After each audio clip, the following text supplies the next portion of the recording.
Good morning. It's great to see so many excited sisters coming together for our 7th annual Educational Symposium. Good morning, President Sue and sisters. Welcome to our Educational Symposium. Our program, Shoot for the Stars, Energize Learning, Explore Opportunities, and Impact Students, has something for everyone. You will meet those sitting at the stage a little later, and we're going to have to ad-lib the script right now because I was about to introduce my Educational Symposium team, but they are still hard at work, and here they come, right on clue. So it's been wonderful this biennium to work with Pat Harden from West Virginia Alpha on far left, and Susan Raphael, California Beta Rho.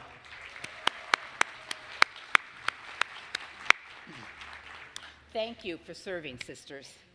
They have been distributing materials to facilitators and best practice leaders this morning. And if you should have gotten some materials and have not yet done so, the table is in the back corner there, right below almost the exit sign. And be sure to pick up your materials before you go to your sessions. Our very first Educational Symposium was in 2005 in Orlando. It was designed to enhance the convention by providing professional development and fraternity education. There were 40 sessions that year. This year, we are offering 64 sessions, including professional development, fraternity education, personal enrichment, and for the first time, a hands-on service project. Another first this year are the 13 best practice sharing sessions. These are designed to connect working and retired educators in their practice settings to share experiences, ideas, lessons. Sister sharing is an important part of educational excellence. At this time, let's say thank you to all our presenters. If you are a presenter, please stand to be recognized. Most of them are in this session.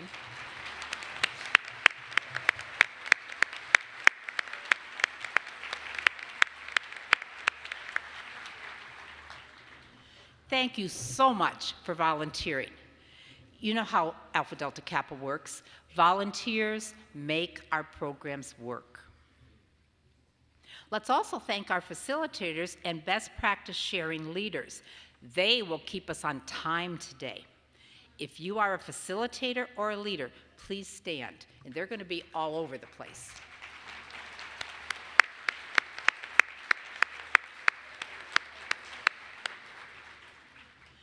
Thank you for volunteering. As passionate educators, we care. We strive to motivate, plan engaging lessons, and make a difference for our students. As Alpha Delta Kappa sisters, we communicate and collaborate. That's why we're here today. Christy McAuliffe once proclaimed, "Reach for the stars." This motto aptly describes outstanding educators. Pharrell Williams extended it further. He said, "Don't wait for the stars to align. Reach up and rearrange them the way you want them to be. Create your own constellation." That's our challenge to you today. Be the best educator you can be for your students, school, and community. Retirees, support those still working.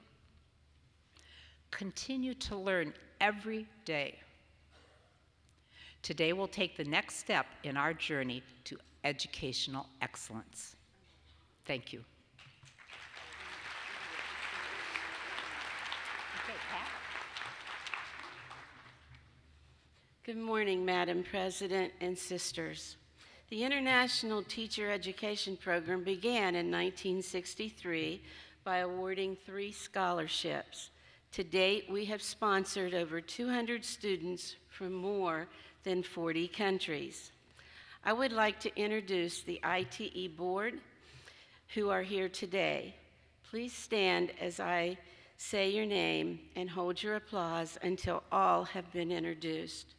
Shirley Burns, Arizona Mu. Sherry Longhofer, Kansas City Epsilon. Sandy House, Wyoming Delta, Chairman. Sandy, the microphone is yours.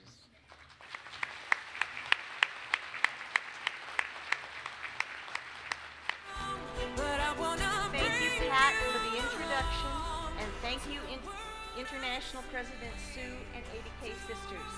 What a great song for us to begin with. We would like to thank you for the opportunity to serve on the ITE board and for the opportunity to make dreams come true for young women around the world who wish to come to the United States to complete their master's degree in the field of education. As I complete my 6 years, the last 2 years as chairman, I thank you all for this wonderful opportunity. During the first year of the biennium, we had 7 ITE scholars, and during this past year, we had 6. This coming year, we will again have 7. We are fortunate to have Njeri Gachathi and Tipsuda Chaumongkong with us today. Najiri Malina, Astri, and Venti graduated in May. Bushra and Tipsuda received a renewal for the 2nd year with us. Each of our students have prepared a short PowerPoint for you today. We will begin with Astri.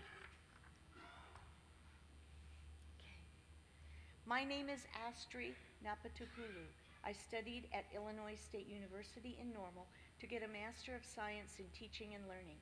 By this time, I have graduated and returned to my home country, Indonesia. This is how far, sorry, okay, thank you. Is that better? Is that too much? Okay. Okay, this is how far I am from my home country, close to 10,000 miles away. Indonesia has 13,466 documented islands. Indonesia is one of the most diverse countries in the world. More than 300 ethnic groups mean more than 300 ethnic languages and cultures. I belong to the ethnic group Batak with Toba, pronounced Toba, as its sub-ethnic. So I am a Batak Toba woman. Most of the Batak Toba people live near Lake Toba, the world's largest volcanic lake. In this picture, you can see the traditional house, traditional clothing, and musical instruments. This is my hometown and the location of the high school where I taught and will continue teaching once I return to Indonesia. I love traveling. This photo was taken by my Indonesian friend when we traveled to Washington, D.C. I have been to visit in Washington, D.C. fall, spring, summer, and winter. I love it so much to see how it looks in every season. I am forever grateful for my co-sponsor, Joyce Werner. This picture was taken when we were having dinner in a local steakhouse in Normal. Illinois Lambda Chapter celebrated my birthday in November 2017 at Joyce's house. I was showered with gifts. Thank you all so much. Okay.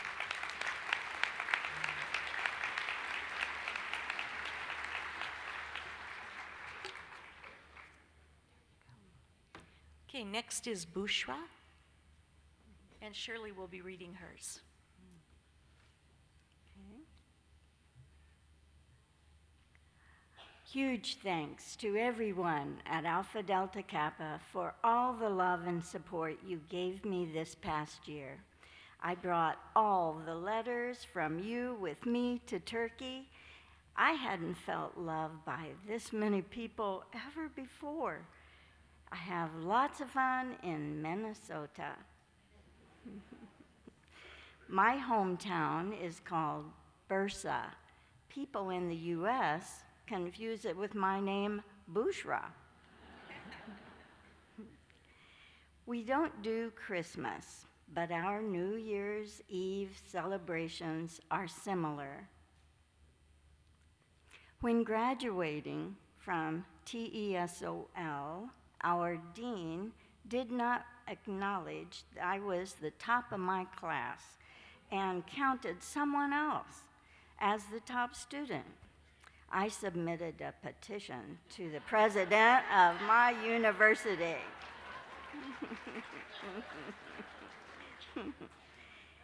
In the end, right on time, the day of commencement, I earned the official acknowledgement and award.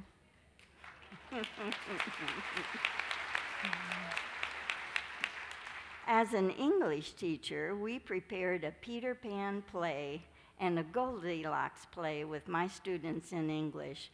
It was very rewarding and fun. I've made great memories and friends in the USA and seen beautiful places. I plan to visit more states if I have the chance.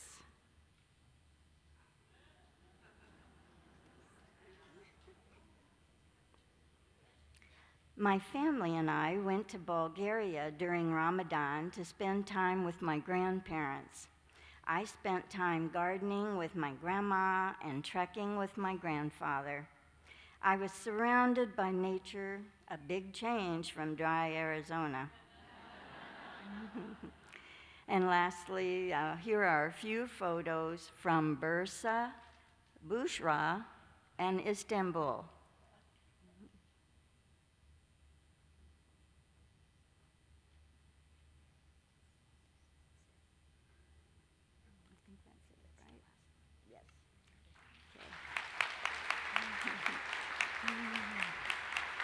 Cheryl will now tell you about our student, Milena. There you go. Hi, I'm Milena, and I come from the Southern Hemisphere. Now, it is winter there. We can only wish for some of that.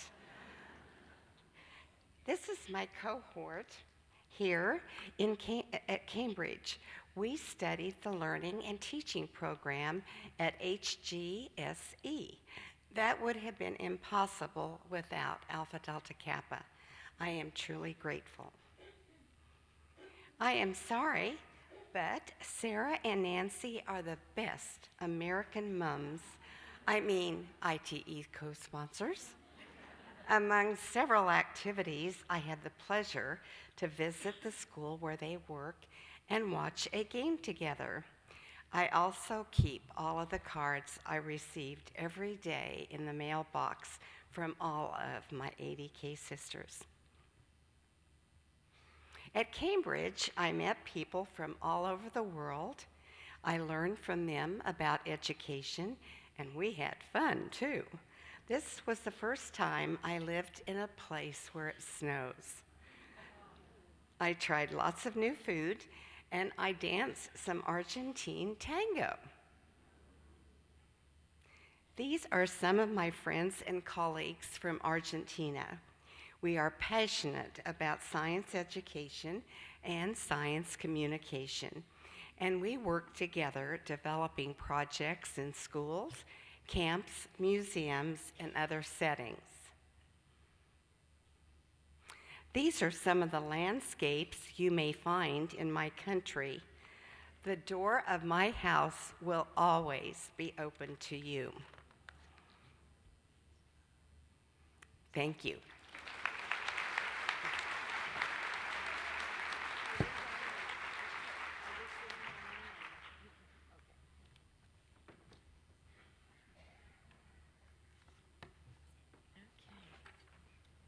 And next, the live person. And Jerry. There's your party.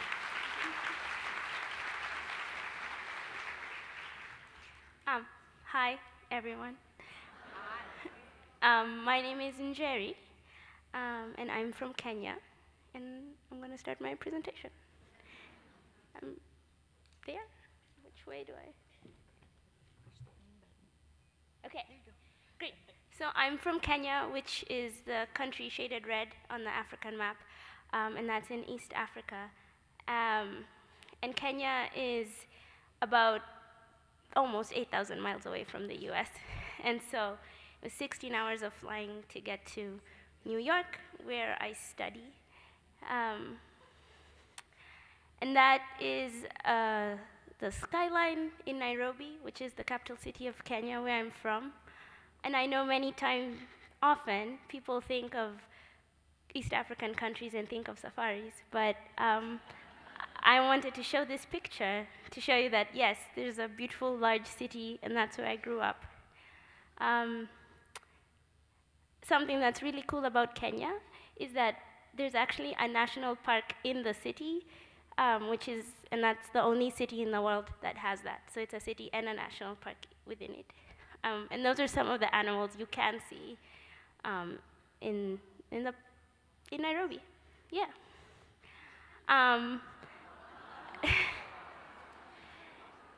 This is a really cool hotel.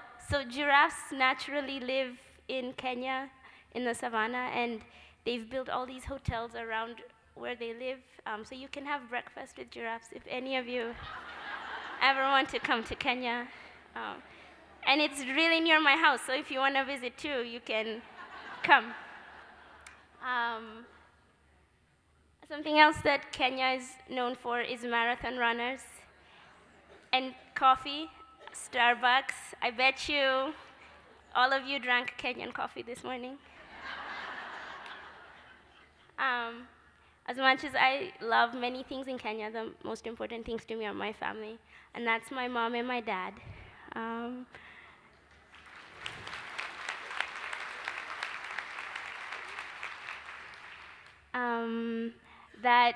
That's my brother and sister.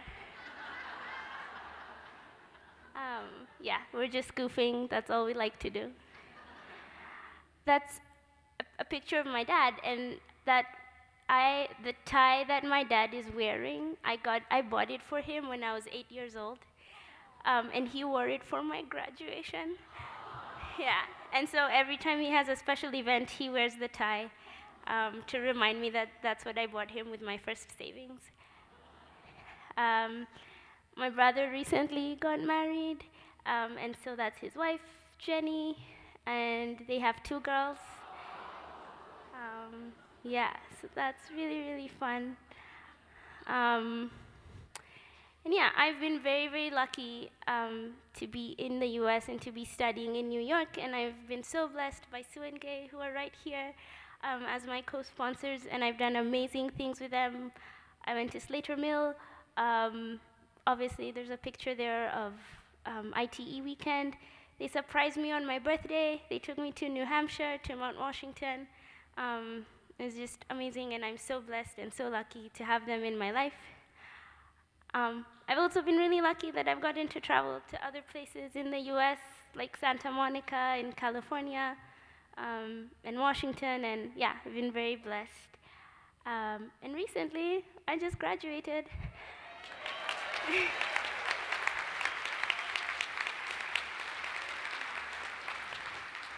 Yeah, and I think I forgot to mention, I study at a school called Bank Street. It's in the past tense now. At a school called Bank Street in New York City, and if you look really, really closely, you can see my dad is wearing that tie. And so my family got to be part of my graduation, which was really cool, but something that was very, very special to me is that because I have been here without family per se, is that my US family, Sue and Gay, got to meet my real family on my graduation.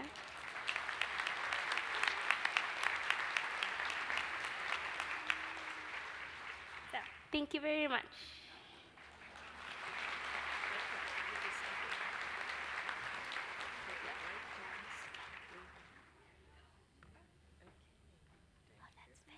And we are ready for Tipsuda. Yes, you're ready to go. Good morning, ladies and gentlemen, my dear Alpha Delta Kappa sisters. My name is Tipsuda Chaumongkong. I am an ITE grantee from Thailand. I'm also a Fulbright grantee. It is my pleasure to speak today and tell you a little bit about myself and my country. This is my whole name. So every time when I call center, they're like, can you spell your last name? I'm like, 12 letters, bear with me. My name is Tipsuda Chaumongkong, and that's how you pronounce, and Sandy did a really, really good job. My nickname is O. I am currently 27 years old. I come from a small town in the northeast of Thailand called Ubon. I graduated from Khon Kaen University, which was the first university in that part of the country, with an undergrad in TESOL, teaching English to speakers of other languages. Before coming here, I had a language school. These are the pictures of my students. So at the language school that I established, we offer free lessons as well to those who couldn't afford the lesson, and you could also come to the class. And we also organize free English camps around the country, especially in rural area. So in this picture, it is what I love to do in my free time, cuddling with puppies and also doing lots of rock climbing. It is perfect because right now I'm studying at Arizona State University and we have lots of rock climbing out there. I'm not saying that was the only reason why I chose it. I'm sure all of you have tried Thai food. If not, please go try. It's very good. I love Thai food because they're all spicy. And other than that, I also like Japanese, like sushi. Okay, let's talk a little bit about my family. These are two pictures of my family wearing the traditional clothes during Songkran festival or the water festival. And we usually bow at our parents and thank them for giving us our lives and for everything they've done for us. I grew up in a teacher's family. My father and my brother are school principals. My sister and my brother-in-law, the top picture, are also teachers. This is our house. The top left picture is the coffee shop, and we also have live music band, and we have sheep, and you can see that there are a lot of animals. We also have buffalo in the middle. His name is Buffer. So we save a lot of animal from the slaughterhouses, and now we have over 200 chickens running around. It's the picture of my dad and my niece. Yeah, and the picture in the middle is before I left. That is the picture at the airport. I miss them a lot. Okay, to wrap up the presentation, I would like to thank my co-sponsor as well, Carla and Christy, for making me feel like home. Thank you to Alpha Delta Kappa as well for the great financial support so that I could complete my master's degree soon without having to worry about money and school equipment. For the future plans, I'm planning to continue the higher education. I'm planning to apply for a PhD in linguistics and applied linguistics, focusing on teacher education as well. And I hope to go back to the poorest part of the country, which is where I'm from, and help improve the quality of the education system for everyone. And also, sorry. It said here that I would like to study in Flagstaff because I love rock climbing there. But I just hope I get into a PhD program here because I think you have the best quality of education, and I would like to be more inspired and learn. And it is my great honor to be here with everyone, and I hope I'll get to interact with you. And finally, I really hope that I'll graduate with a PhD before I go back home because finally they will listen to me. Thank you. Okay.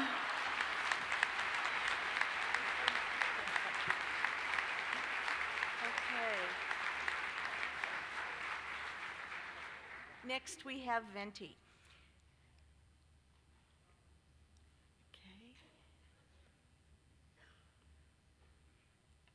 I'm going to skip through this. Okay. My name is Martha Viente Somokil. You will just call me Venti.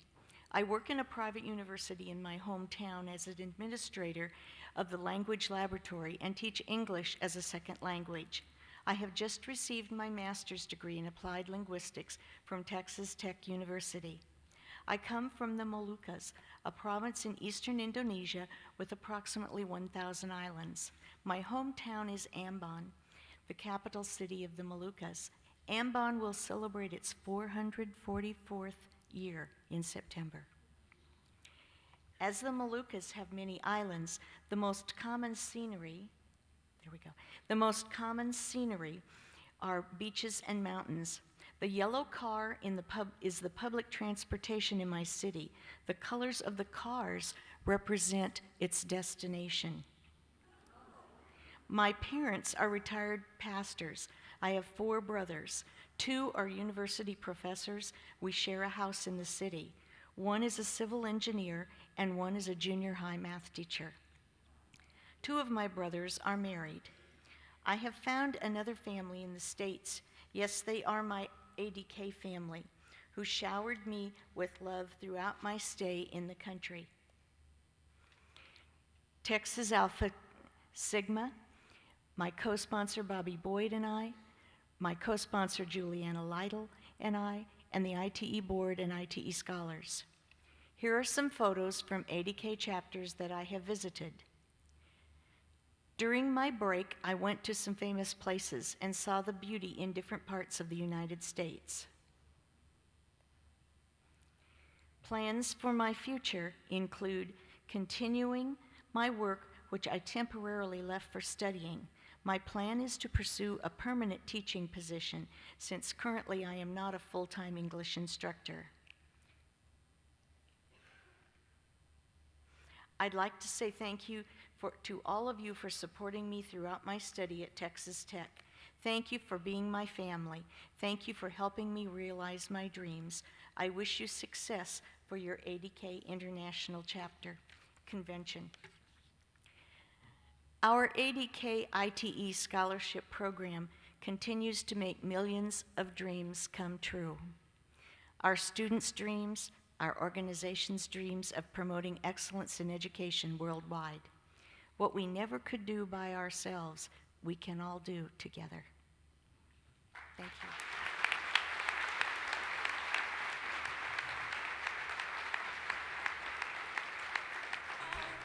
Share your dreams with me.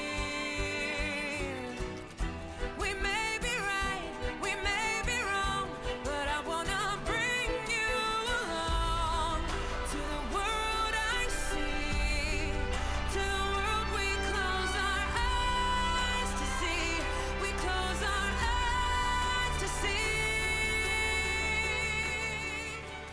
Every night. Good morning, Madam President and sisters. Alpha Delta Kappa has chartered 2 collegiate clubs that support future educators. Members must be enrolled in a teacher education program or teacher preparation program and maintain a 3.0 GPA. Our first collegiate club was chartered at Ball State University in 2017, and our second collegiate club at Colorado State University in February 2019.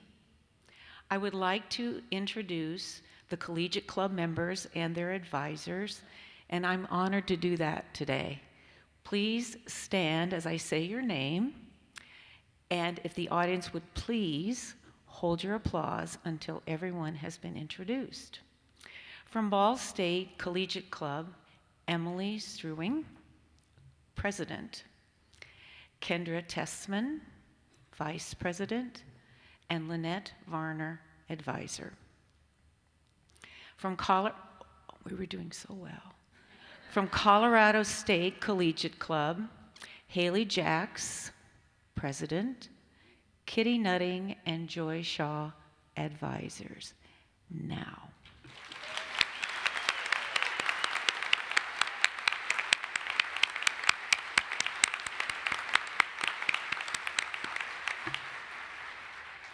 You did a great job.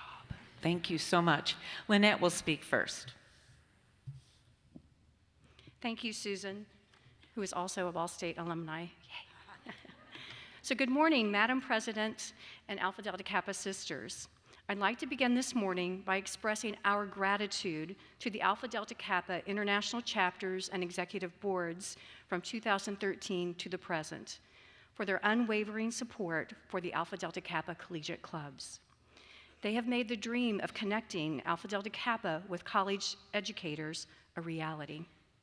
And so, it is my pleasure to share the podium this morning with the Alpha Delta Kappa Collegiate Club members from Ball State University, President Emily Struing,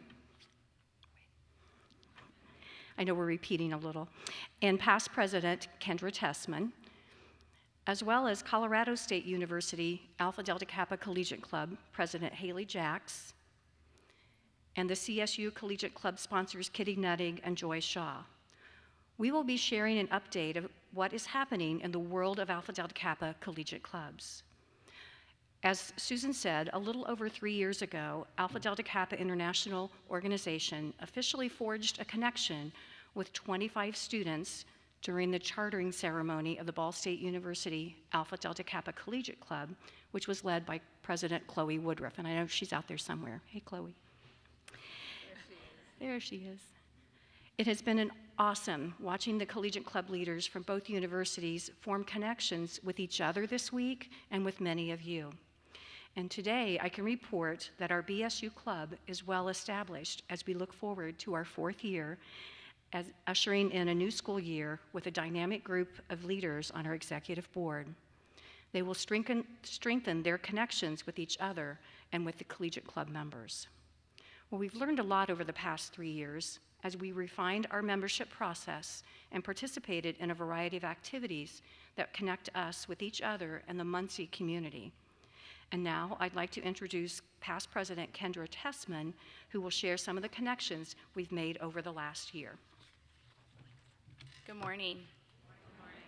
I joined ADKCC in its 2nd year. I have seen the club grow in all different ways. For the past year, I had the opportunity to serve as the president.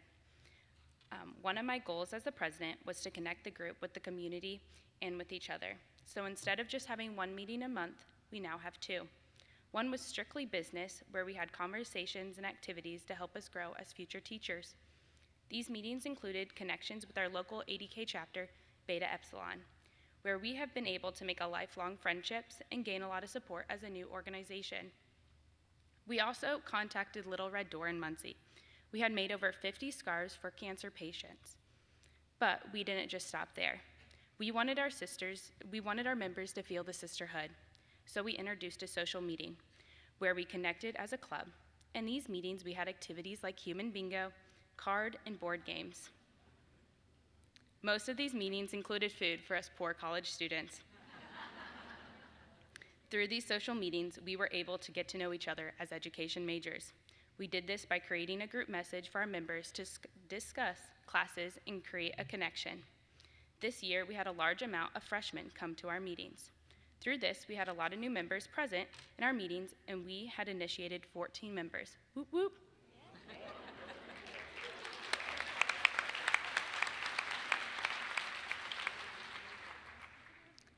One of our favorite community outreach projects is Secret Families.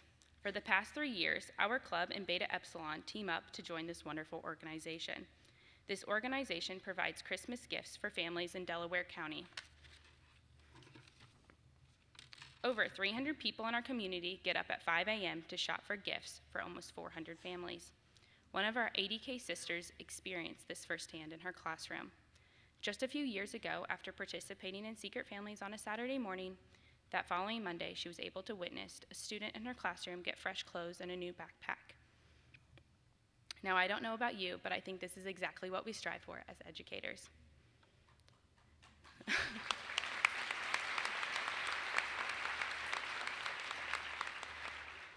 Through joining ADKCC, I never thought I would be talking in front of thousands of educators, but here we are. I have learned not to just talk in front of tons of members, but I have learned more about education through your wonderful stories. Your love and passion about teaching is just putting more spark into the ADKCC hearts. ADK means a lot to us, and we hope you all know that. Thank you so much for inviting us to be a part of such an amazing sisterhood. Okay, that's enough of my soapbox. As any organization, we are in a state of continual growth. As we set goals for the upcoming year, our current president and my dear friend, Emily Stirring, will tell you all about it.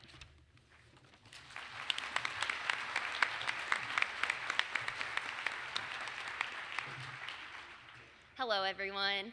I'm just going to take a second to stand up here and take a picture of all of you lovely ladies because my parents will not believe where I'm at. My coworkers don't know why I'm taking off work, so I need a picture. So if you would like to smile, wave, do whatever you would like to do, here we go. Oh, this is beautiful. Okay, thank you so much. Back to business. It is so humbling to be here today with all of you, especially my now and super closest friend, Kendra, who in fact is celebrating her 21st birthday today.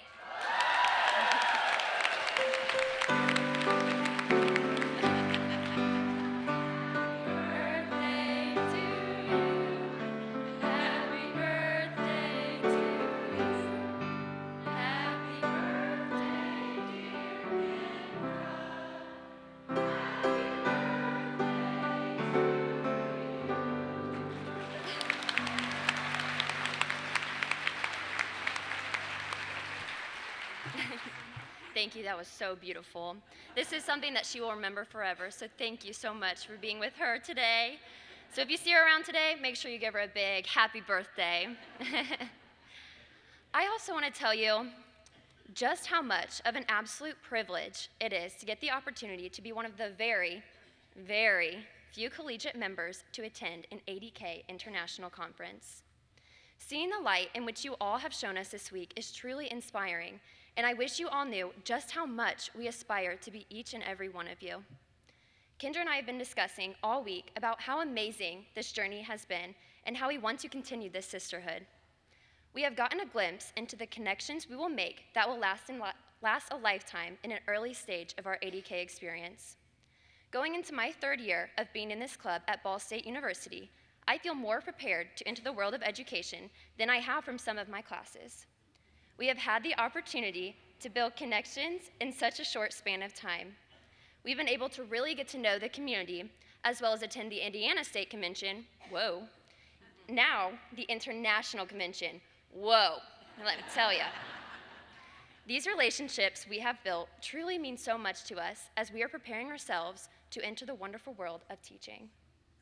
As a fairly new club, we believe there's a lot of room for growth and new opportunities within Muncie Community Schools. Our goals for this upcoming year are very fresh and exciting. One of our main goals has been to reach out to younger students to be involved in our club and carry on our traditions. We plan on doing this by reaching out to freshmen in the classroom. We will also be expanding our social media as well as creating new flyers. Off script, the flyer in the Teachers College bathroom is how I found out about ADKCC. Just saying. To continue on with our goals, we plan on attending school events within our community. These events will take place in the fall and spring. In the fall, we hope to take a group together to volunteer at a family night to get to know the students, family, and staff within our community. These events, in the spring, we plan on volunteering at the end of the school year carnival. Another goal we would like to focus on this year is an altruistic project in which our collegiate club will sponsor for years to come. We will volunteer our time and make monetary donations at a school inflicted by poverty. Our donations will go towards a food pantry in Muncie schools, which provides breakfast for students. This is especially important in our community because oftentimes in Indiana, we experience 2-hour delays. Due to a later start in the day, schools do not provide a late breakfast for students, and since there's a lack of resources, many students do not receive breakfast at home. Our ultimate goal for this year is to have our members reach out to the community to let people know what ADKCC is all about. As all of you know, we like to shine a light wherever we go, and hopefully these ideas will continue as our club grows more and more each year. Now that you have some idea of how the BSU ADKCC group has progressed, I'm sure you would love to hear all about what is happening at Colorado State University. I am proud to introduce to you all one of the organizers, Joy Shaw.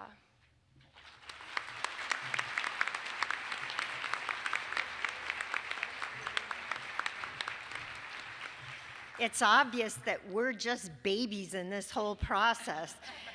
Just 2 short years ago in New Orleans, several Colorado sisters paid close attention as the Ball State University Alpha Delta Kappa Collegiate Club was introduced. We were charmed with the youthful enthusiasm of the Ball State student leaders, and we started dreaming. Our Colorado Alpha Lambda chapter is just a few miles away from Colorado State University, and 2 of our members supervise student teachers for the university. While attending a student teacher training, Colorado Alpha Lambda sister Marcy Cochran and I approached the co-directors of the Center for Educator Preparation at Colorado State University. We were amazed at how Dr. Ann Sebald and Dr. Heidi Fredrickson responded with a great interest and enthusiasm. We weren't expecting that. Colorado State, as many universities, wanted a more obvious presence of the education program on campus, as they have faced reduced enrollment with the national teacher shortage, and they were particularly impressed with the core values of Alpha Delta Kappa.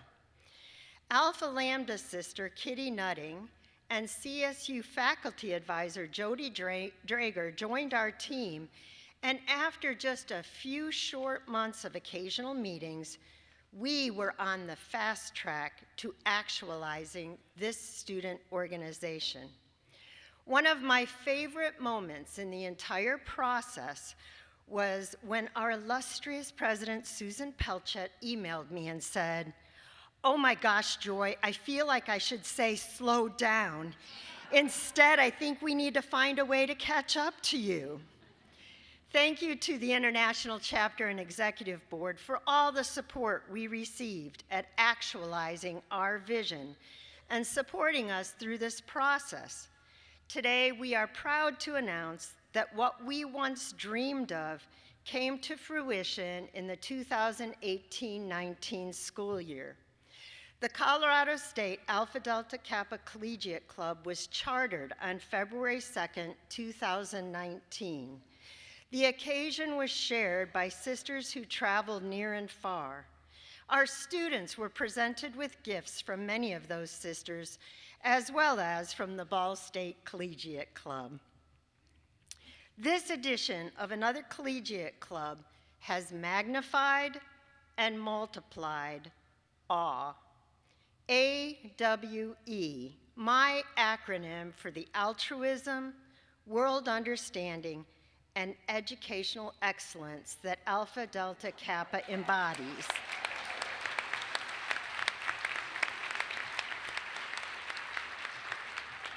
None of this could have happened without our incredible student leader, who my Colorado Alpha Lambda chapter sister and new Southwest IVP, Kitty Nutting, will introduce to you now.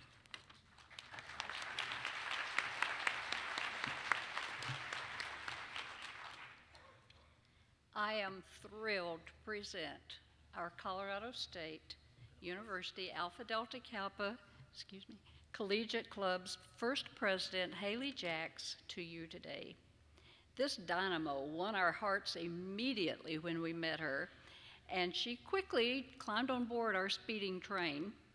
And Haley was in charge of recruiting students, working with Jody Drager and the Center for Educator Preparation, working with the Office of Student Leadership, Involvement, and Community Engagement to make the Alpha Delta Kappa Collegiate Club an official campus organization, organizing meetings, fundraisers, and a lot more.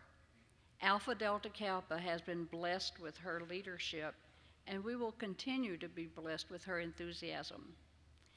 Haley has just returned from Cambridge University, where she was invited to speak at their Leadership of Professional Learning Symposium.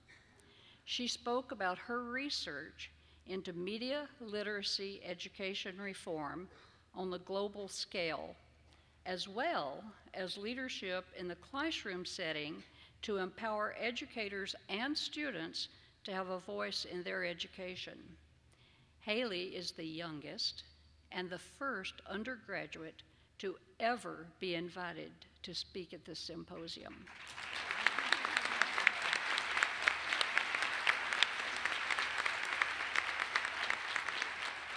And while she was at Cambridge, she was invited by a lot of different people, but she was invited specifically to speak at the 2020 International Conference of Learning in Valencia, Spain. And there she will be speaking on misinformation and learning. I want to hear that one. Today it is my true pleasure to introduce you to our Colorado State University Collegiate Club leader and our future United States Secretary of Education, Haley Jacks.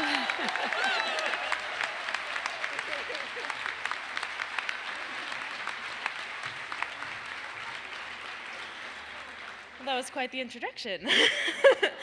So even though my hair is purple, I promise I'm that blonde girl in all the pictures that you were just seeing. Good morning, everyone. I've spent hours attempting to write this speech, and I thought I would start with some witty comment or an inspirational quote, maybe a funny anecdote that would later evolve into a metaphor that would bring everyone to tears. But last night I came to realize that if Alpha Delta Kappa has taught me anything, it's that nothing is worth doing or saying unless it comes from the heart. My name is Haley Marie Jacks, and I'm a 21-year-old college senior at Colorado State University studying English and history education. And I have a love for education that I cannot even put into words. I use that passion to drive my career as an international education reform consultant and researcher. As Kitty was saying, I've just returned from a symposium that I gave on media literacy, or a presentation I gave on at a symposium on media literacy education at Cambridge University, where I will be applying early decision for my master's in education, globalization, and international development this fall. It is here that I hope to establish a third Alpha Delta Kappa Collegiate Club.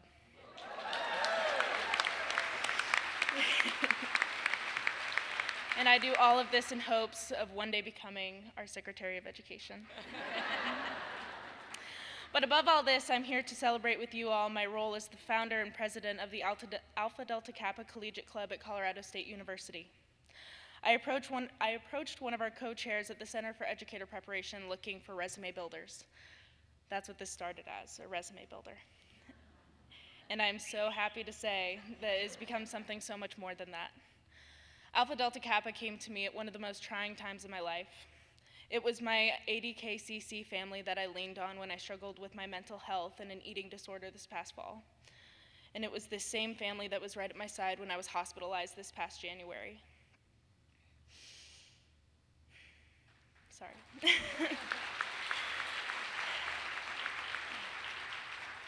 I never knew that a group of students would mean so much to me and change my life the way that they did.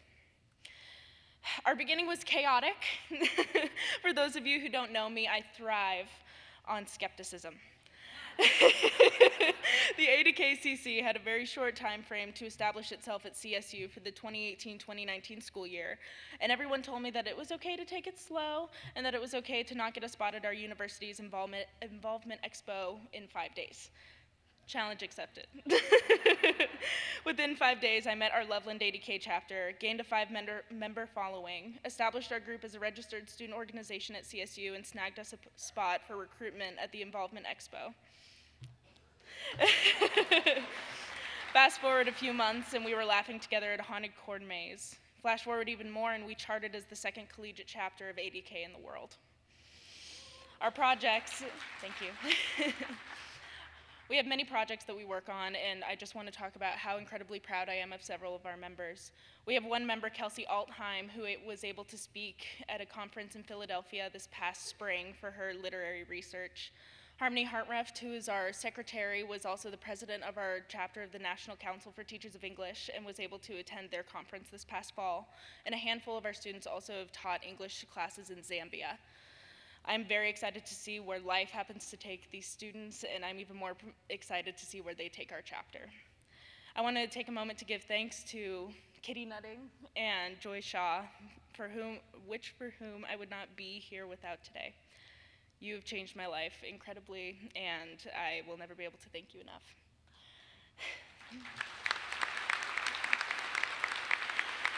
And I'd like to close with a word of thanks to each and every one of you, not only for letting me come to this convention and speak in front of all of you today, but for your immense support and for bringing me into this family. It has truly changed my life, and I'm forever grateful. So thank you so much.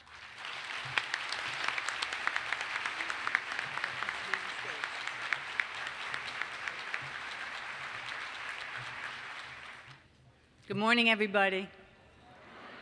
It's nice to have a high energy level in the room, isn't it? It's been so dull up to now. I'm here to introduce our keynote speaker for today, whom I've heard 3 times in the last 3 years. Each time his presentation has been different, enlightening, exciting, and stimulating to me as an educator. I only wish I had known him and his philosophy about 39 years ago when I started teaching. Mark Brackett, PhD, is founding director of the Yale Center for Emotional Intelligence and professor in the Child Studies Center at Yale University.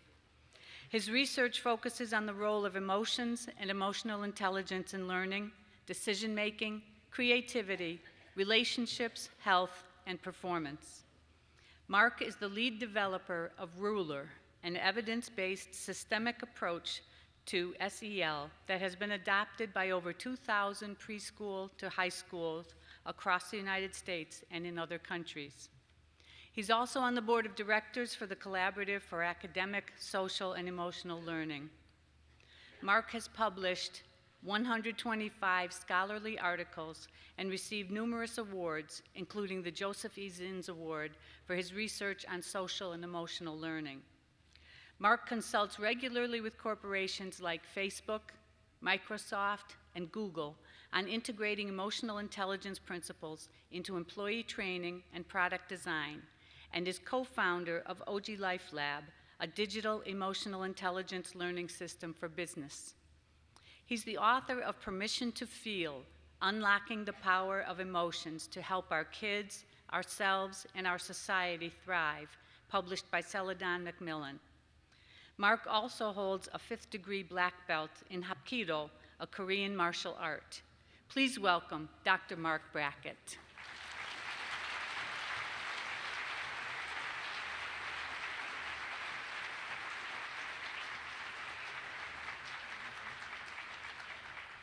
Oh boy.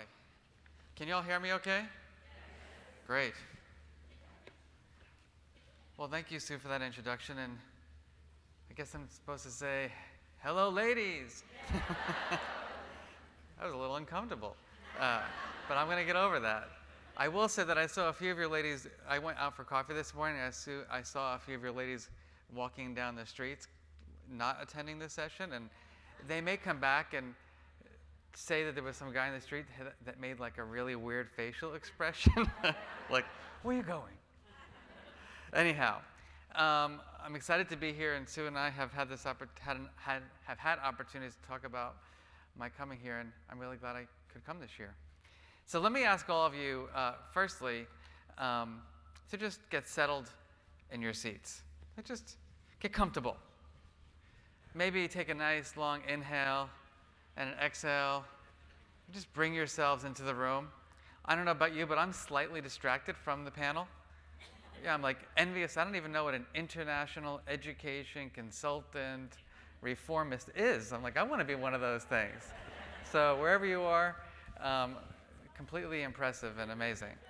But seriously, just take a nice long inhale and an exhale. All right, good. So I'm going to start off with a quote. No one cares how much you know until they know how much you care. May I ask all of you to just take a moment and think about how that quote resonates with you? As someone involved in education, how does that resonate with you? I'll tell you, where I work, no one cares about feelings. And it's my life's mission to make my university the first emotionally intelligent university. But I get the most interesting pushback where I work.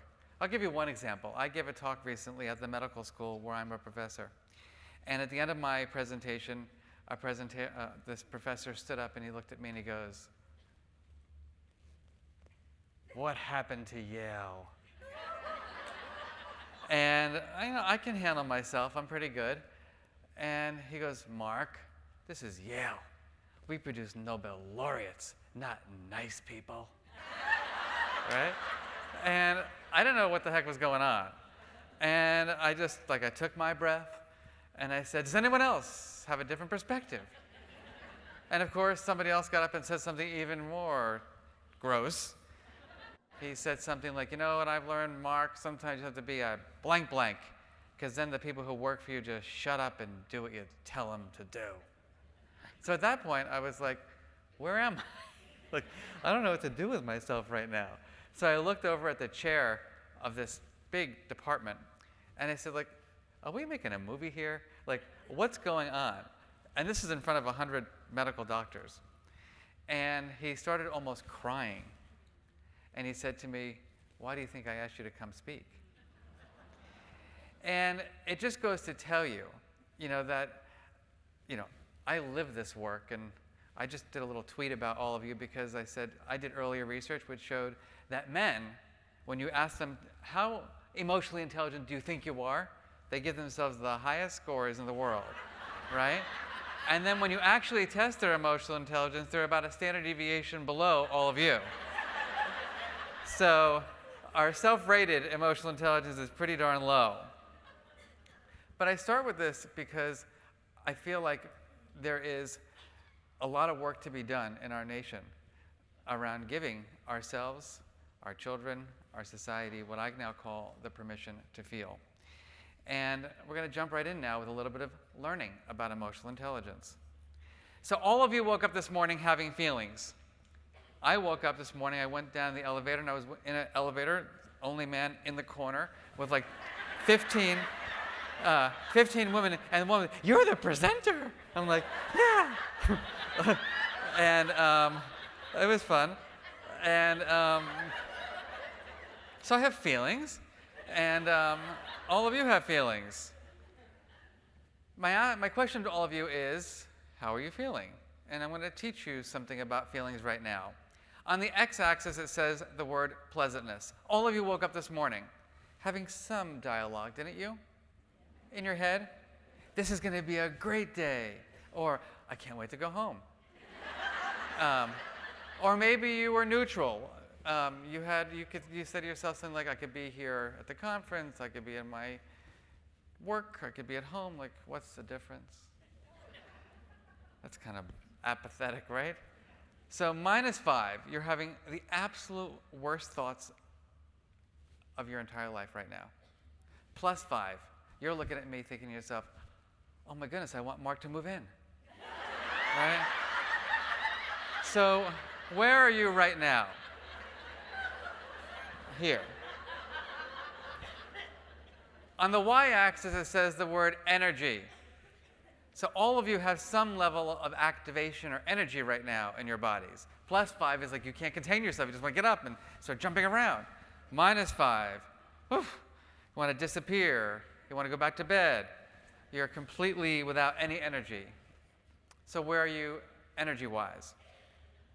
And of course, what we do is we put it all together and we create our 4 quadrants. We've got yellow, red, blue, and green. So let me ask you, how many of you are in that yellow quadrant right now? Your energy is high and your pleasantness is high. Hands up. Okay. How many of you are in the green? You're pleasant, but your energy is kind of low. Okay. Notice those people are sitting more in the back. How many of you are in the red or the blue this morning? Maybe a couple people. So let's think about this. We're in a room with 1,300 or so women. Think about that. And only 1 or 2 of you is feeling slightly unpleasant? I don't know. That defies the being human. Now, before we jump further, what I want to know from you now is the word. And I'm going to give you 3 seconds to find the precise feeling word that you would use to describe how you're feeling right now. You have 3 seconds. 2. Freeze. Now here's where honesty comes in. I want an honest raise of hands. How many of you had some trouble finding the word? Hands up. Hands up really high. Like stretch it out. Everyone freeze with your hands up. Look around the room. So a good 75% of the Alpha, Delta, Kappa, amazing scholarly women are emotionally illiterate. So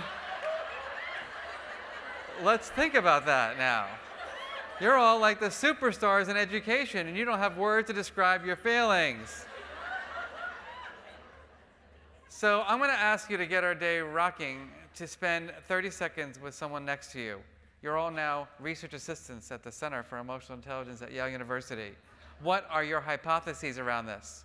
Why would it be that a room filled with so many highly educated women have trouble finding those words?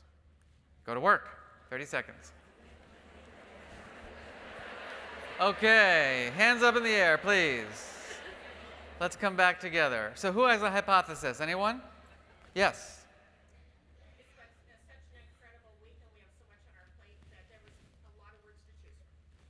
There were too many. It's been an incredible week.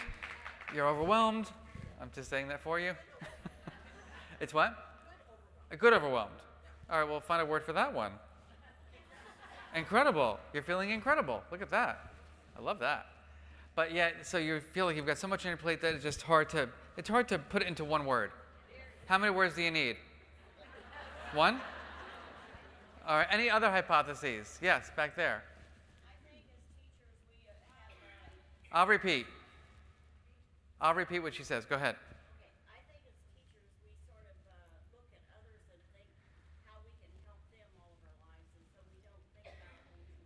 Okay, so we're so other-focused as educators that we don't spend enough time going inward. And yeah, probably right. One more hypothesis? Yes.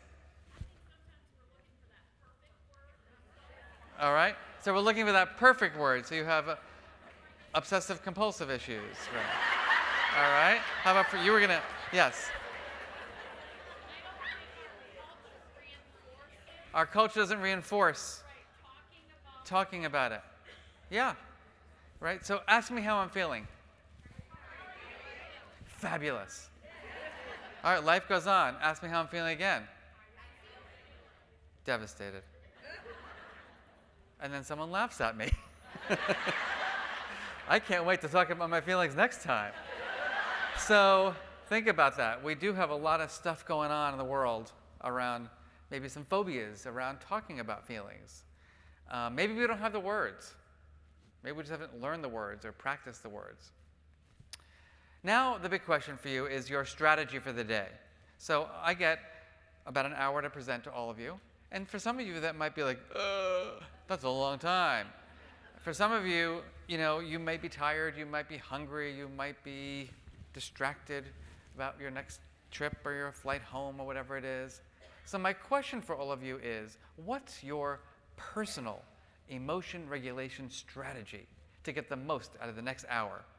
If you notice yourself drifting or getting distracted or tired or hungry, what are you going to do to support you in, maybe I'll give you a goal. I would like you to be somewhere in that yellow quadrant this afternoon. I don't want you to be like 5-5 manic, because that's a little overwhelming. I want you to be like a little bit of yellow, a little bit of green. I'll call it the spot of joyful effort. So my question for you is, what's your strategy? You've got a few seconds to think about your strategy. Who feels they have a good emotion regulation strategy? No one. All right. This is great. So we have emotionally illiterate, dysregulated women. Like, woo! All right. Yes. What's your strategy? Keep your eye on the prize, which is you. Yeah, baby. All right. So she's going to keep her eye on the prize. I'm bringing that strategy home. All right. Other strategies, yes. Just jump right in. All right. You guys are freaking me out right now. All right, so you're going to jump right in. I'm not even going to ask you to define that. All right. Stay in the moment, it's going to all work out. Yes. All right, don't sweat the small stuff. So let's freeze there. Now let's imagine I am a teacher in one of your schools. And I come in. Good morning, everyone. My name is Mr. Mark. I'm going to be your sub today. And I know that your school has adopted this program from Yale on emotional intelligence. And so we're going to plot ourselves on the mood meter. Everyone has their feeling? Okay, well, I was at this conference and I learned all these evidence-based strategies to help you regulate. And so what I learned, if you're like tired today, you get a little distracted or you're a little overwhelmed, what I want you to do is keep your eye on the prize. And if that doesn't work, I want you to just jump right in. And if that doesn't work, what was your strategy? Don't sweat the small stuff, right? And there was another one, right? You know what? Just be in the moment. Think about it. I mean, the past, it's gone. We all watch the news. We don't want to think about the future, right? So, like, let's just be here, right here. All right. How many of you believe that those strategies are going to support healthy emotion development? Now, I'm not making fun of y'all, but I'm questioning your emotional intelligence.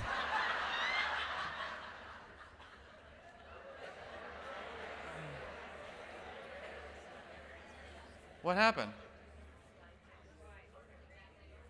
It's one of your slides.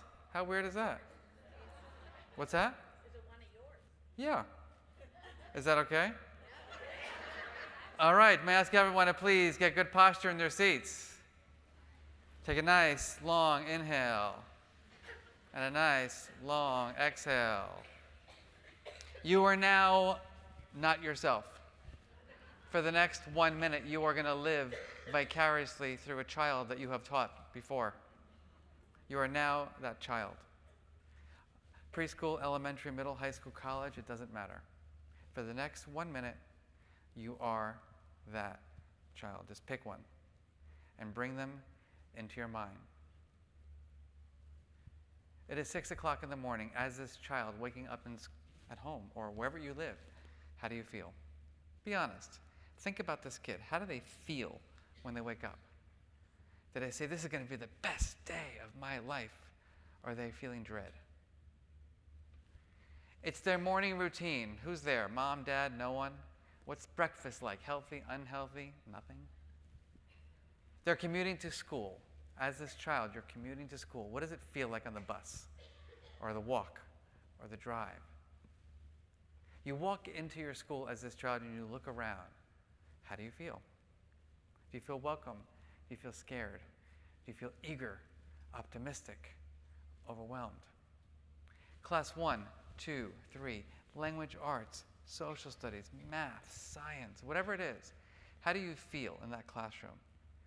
Who are your friends? Who are your enemies? What is your relationship like with your teacher? It's lunchtime. What's going on at lunch? Are you uncomfortable at lunch? Are you feeling weird at lunch? Who are you sitting with? What are you talking about as this child? How are you feeling? It's the afternoon, more classes. How are you doing? Tests, no tests, don't care about your tests. You're leaving school. How do you feel as you leave the building? Where are you going? Tutor, no tutor, math, music, Boys and Girls Club? Where are you going? Home, wandering the streets? How are you feeling? You get home. What are you doing? Who are you interacting with? How are you feeling? It's dinner time. What's that experience like for you? Post-dinner, evening. Now, whatever time it is, you're putting your head on your pillow. How are you feeling? Okay, what I'd like you to do is turn back to your partner and share anything that you noticed as a result of this little reflection. Go ahead. Okay, let's put our hands in the air, please. This could be a conversation that could likely go on for hours. But let me get a quick raise of hands for the following question. How many of you, as you observed the emotional roller coaster ride of this child, notice that this child experienced more negative or unpleasant feelings than pleasant emotions in a day. Raise your hand if that were the case. Hands up high. Please look around the room. So a large majority of you, somehow or another, identified a student who maybe had some certain needs, but also was experiencing a lot of negative emotions. I have become extraordinarily interested in the emotional lives of children and the adults who raise them and teach them. And I'm going to share with you some data. So a couple of years ago, I did a national study with 45,000 high school students across the United States of America, public, private, charter schools. And what I found was that 77% of the words that our nation's high schoolers use to describe their feelings at school were negative. Tired, stressed, and bored were the top 3 feelings that they identified. Now, we got criticized for this research because people said, well, maybe they're just reflecting on, this is what it's like to be a teenager. So I said, all right, well, we'll do a more advanced study. What we'll do is we'll give them a little smart device, and we'll get permission from their schools to beep them 5 times a day for 5 weeks. So 125 moments of their life in school, and they tell us, what are you doing, how are you feeling? And guess what we found? Same thing. Now, when we looked at the details of their emotional lives, what we found was that meanness and cruelty was the single strongest predictor of their experiences of fear and hopelessness. Now, I don't know what your life was like in school. I hated school. I was a C and D student when I was a teenager, and it was because I was a victim of extraordinary, just terrible bullying, from being spit on, to extortion, to crazy stuff that went on where I went to school. And I was walking around, I didn't know it then, now I know it as a scientist, in a brain that's activated fear and hopeless, fear and hopeless, fear and hopeless. Nothing's going to get better, nothing's going to get better, and I'm scared, I'm scared, I'm scared, I'm scared. How many of you believe that's a great place to be for learning? Or creativity or innovation? I didn't know that back then, neither did any of my teachers. But now we actually know that bullying can do permanent damage to a child's brain. It literally can reprogram the brain to be more reactive, to affect your immune system. On the positive side, when we do have good relationships, when we have engaging instruction, and when learning is made to be relevant and meaningful to our own lives, we experience the absolute most positive emotions possible in school. Here's what you need to know about the mental health of America. About 25% of our students in school at the high school level have an anxiety disorder. Depression is the leading cause of disability worldwide. And unbelievably, the suicide rate in our nation alone has gone up by 28% in the last 17 years. When it comes to bullying and assaults and suspensions, the data are very messy in bullying world, but what I can tell you most recently is a longitudinal study over the last 2 years has shown a 35% increase in cyberbullying among students. 35% increase just in 2 years. We know that there is a disproportionate number of children of color who are bullied. We also know that racism, anti-Semitic bullying has gone up 100% in the last couple of years. So we decided to study the teachers who are involved in the lives of kids. And as you can see, they're doing great. The number one emotion that a teacher in the United States tells us they feel is frustration. Stressed and overwhelmed are next in line. When we got more detailed data, what we found was that the culture and climate of their school was the single strongest predictor of their negative feelings. That relationship between and among peers and principals and students, if it was poor, how many of you have ever worked with people that were really hard to be around? Oh.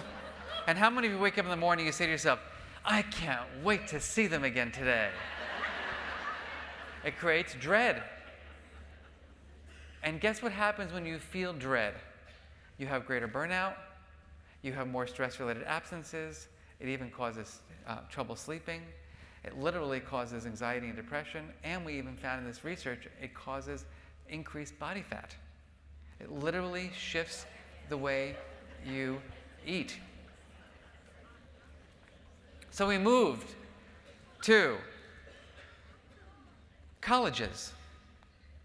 This is a representative sample of my university. So for $70,000 a year, you too can feel anxious and stressed. And it's like unbelievable. Because we all think, oh my God, like by the way, I would never have gotten into Yale as a student. I didn't know what it was, to be honest with you, when I was a kid. And now I teach there, and I'm like, I don't relate to anybody. And I feel alienated, that's my word. But interestingly enough, I thought it maybe was just Yale. But then we did a study with 12 colleges and universities across the state. Found the same thing. You know what the number one, that doesn't make any sense, but the top 2 predictors of stress and anxiety are? 1, isolation, loneliness. I feel lonely all the time. I don't know what it is, but I don't feel part of something. The second is endless social comparisons. Everyone's going to do better than I am. This person's got more connections than I have. This person can get better grades than I do and not have to work as hard. It's endless envy and loneliness. The top predictors of our nation's children's or college students' anxiety and depression. So then we went to the workforce, and we found that people who work, whether it be finance or farming, they're stressed out. So let's think about this. Our workforce is stressed out, our teachers are frustrated, overwhelmed, and stressed, our kids are tired, bored, and stressed. How many of you believe that's a recipe for just an amazing country? So when you go back to the mood meter, there's something really wrong, because all of you said you were in the yellow and green, but everybody else in the world is in the red and the blue. So I don't know. Maybe you don't feel comfortable yet being authentic with me. But the truth is, 70–80% of the emotions that are experienced in our nation by children and adults can be plotted on that left side of the mood meter. Now, I'm not going to be the psychologist to tell you the goal is to be happy. I think that is a big problem, a huge problem. I'm a neurotic Jewish professor. I will never be happy. Right? I worry about everything. I worry about why I worry. Even more recently, I'm like, I worry about why I worry about why I worry. It's like meta worrying. And I don't really have that much to worry about because my life is pretty darn good. Now, if someone every day were to say something like, what are you going to do to be happy today? I don't know. That might cause more unhappiness. Because if you're constantly striving to be in that yellow quadrant, you're likely to have a lot of disappointment in life. So maybe the question is, what do we need to do to find well-being? To find a sense of satisfaction and contentment in life, not about being happy all the time. Because when we ask people, well, how do you want to feel? They always say happy. I have a feeling that it's because of their limited emotion vocabulary. That's the only word they know. It's like the opposite of all that yucky stuff in the red and the blue. They just say happy. But when you pull the word happy out, you get some interesting words, don't you? Appreciated, respected, supported, joyful, valued, satisfied, accomplished. Does anyone in the room feel like they'd have greater sense of well-being if on a more frequent basis they felt these emotions? So one of the big questions that I think you have to answer is, how do we bridge the gap? How do we go from frustrated, overwhelmed, and tired, and bored, and stressed to greater feelings of appreciation, excitement, respect, support, joy? And that's the vision of the Center for Emotional Intelligence that I have had the privilege to found. To use the power of emotions to create a healthier and a more equitable, innovative, and compassionate society. And we do this because we know that emotions matter for 5 really big reasons. The first is attention, memory, and learning. All of you right now are feeling something, as I said earlier. That feeling is driving your attentional capacity. So if you're bored with me right now, something is really wrong with you. But I shouldn't have said that. If you're stressed, like I was as a student, you're not present. My childhood was spent desperately seeking safety. When you're desperately seeking safety, your brain is not available for learning. Period. When you feel safe and supported and connected and valued and appreciated, guess what? You're automatically engaged. The second is decision making. Has anyone here ever made a bad choice? All of us have, right? Be honest with me. Has anyone here ever been mean or cruel to somebody? Like you said something that was like, oh, I shouldn't have said that. Come on, be honest. And how many of you, in that moment of your unkindness, said to yourself, I know right now that my negative emotions are driving my meanness? See, we're not really conscious of it because when we're triggered by the world or people, different areas of our brain get activated. And what happens is that our emotional lives have this kind of incidental influence over other things in our lives. I'll give you an example. I did a study a couple of years ago with teachers, and I randomly assigned them to be in a good mood or a bad mood. It's very easy. I just said, take 5 minutes and write about a day that you were teaching that was like the best day of your life, and think about a day that was like, oh, what am I doing as a teacher? And just write about it for 5 minutes. Then I gave every teacher in that study the exact same paper to grade. Just to grade that paper. Evaluate that essay, that middle school essay. Lo and behold, what we found was 1 to 2 full grades difference in the evaluation of that paper, just through that little mood induction. At the end of the study, I said to the teachers, do you believe that how you felt had any influence over the evaluation? 90% said no. I mean, if they said yes, they would be, think about that. Yes, I wrote about a bad day, and therefore, I made that student suffer. Take a moment and think about that. That would be called psychopathy, right? If you intentionally gave a bad grade to a student because you were in a bad mood, I mean, where's equity there? That's craziness. So it happens outside of our awareness. It's like when we get into a fight with our loved ones at home, and then we drive to school ruminating and obsessing on it, and then we get into, what are you doing? You don't realize that you're taking out your issue at home on the kid. Do you get it? You've all done it, whether you want to be conscious of it or not. The third is relationship quality. Raise your hand if you ever worked with someone who makes facial expressions that look something like the one I'm going to make. Camera on.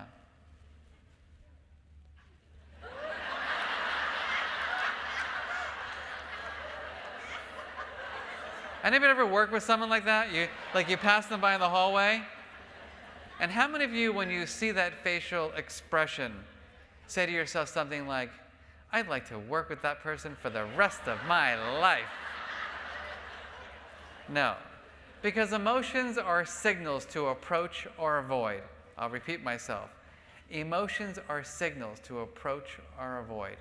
When we display a lot of negative emotion like anger and disgust, you're basically sending messages, stay away from me. I don't respect you. I'm not approachable. I don't really care about you. When we send signals of emotions like joy and serenity and contentment, we're saying, guess what? I'm approachable. I'm here for you. The fourth is physical and mental health. We are in a crisis in our nation in this space. I'm going to say that again. We are in a crisis in our nation in this space. I'll say it even a third time. We are in a crisis. For the first time in America's history, our young people have greater levels of stress and anxiety than the adults who are raising them. That should not be the case. And unfortunately, our Interventions, for example, at university campuses are things like offering yoga classes. Now, I'm a yogi. I can do a handstand. It doesn't help me deal with my anxiety and fear and envy. It helps me stay in good shape. It helps me have clarity sometimes. It's not going to deal with all my emotions. And I had an argument on my campus with the counseling department recently. I'm not one of their favorite professors because I teach a course, and then they said, well, everybody who takes your course wants to go for therapy, right? I'm like, great. I think it should be a requirement for every teacher. Everybody goes for therapy. 5 years minimum. Forget about teacher prep, therapy. And I mean, I'll be honest with you, I think it's important. Anyhow, they said, your class, everybody's talking about this, and it's I said, that's fabulous. Because offering a yoga class in the dorm where 3 kids attend on a Sunday afternoon is not going to make the university have a positive culture and climate and support kids' healthy development. And that leads to performance and creativity.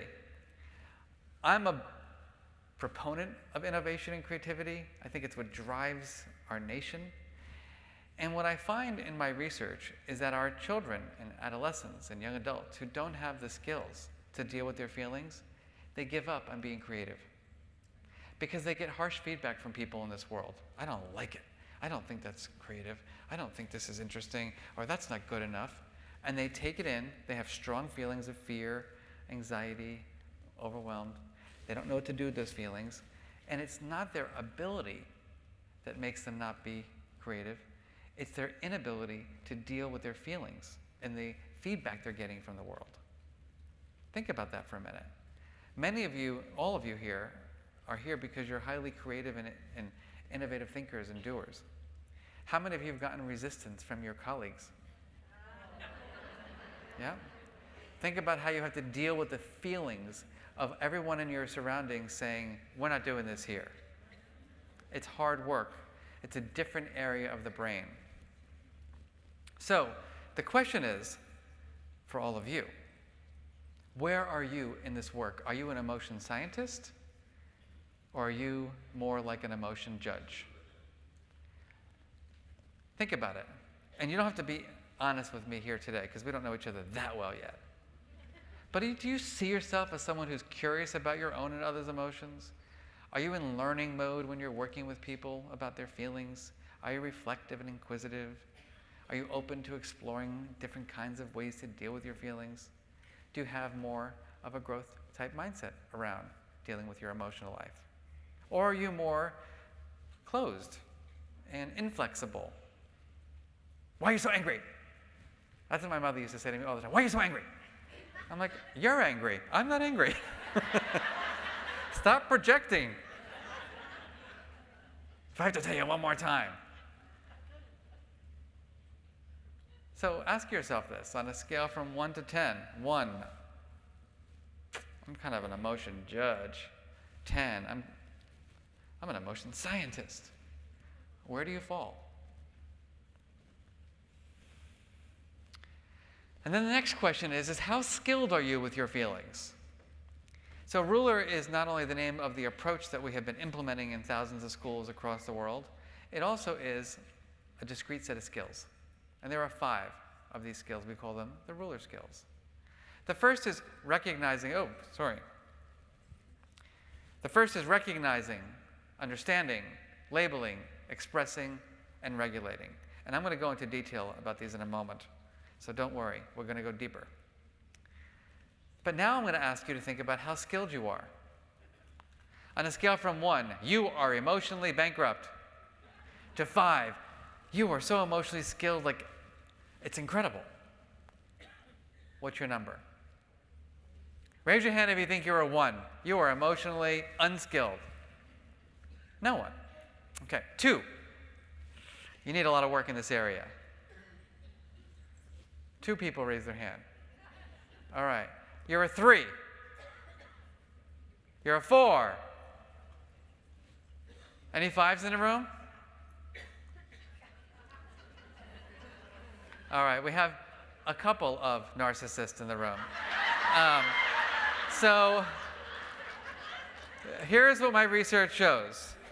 Your self-rated emotional intelligence, I'm sorry to tell you this, your self-rated emotional intelligence doesn't correlate with your actual skills.